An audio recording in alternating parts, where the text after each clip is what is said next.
Soviet Union was about to drop a 50-megaton nuclear bomb on Santa Claus, and the only person standing in the way was an 8-year-old girl from Michigan.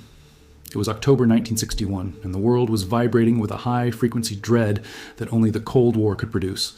While the adults were obsessing over the Berlin crisis and practicing duck and cover drills in school basements, Michelle Rochon of Marine City was looking at a completely different kind of ledger. She wasn't worried about the missile gap or the S&P 500. She was looking at the North Pole and realizing that the most powerful weapon ever built was about to be detonated right over Santa's workshop.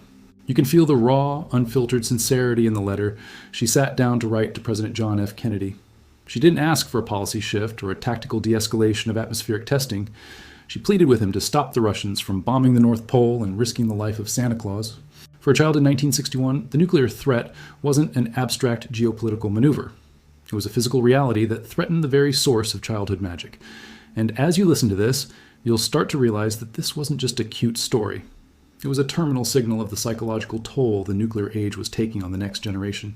JFK was navigating the most dangerous geopolitical minefield in human history, literally days away from the largest man-made explosion in time. The Tsar Bomba was slated to be over 3,000 times more powerful than the bomb dropped on Hiroshima.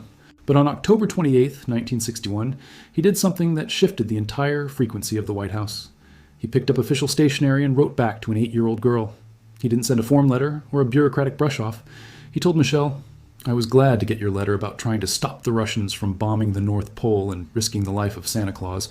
Notice the resource security of hope in his final sentence. He told her that he had spoken with Santa, that he was going to be just fine. Kennedy understood that the most valuable asset he had to protect wasn't just land or air. It was the imagination of the youth. He was essentially performing a manual audit of the nation's spirit, recognizing that if the kids stopped believing in the North Pole, the valuation of the future would drop to zero. While the Soviets eventually dropped the bomb over the Novaya Zemlya archipelago on October 30th, the signal from the White House had already landed.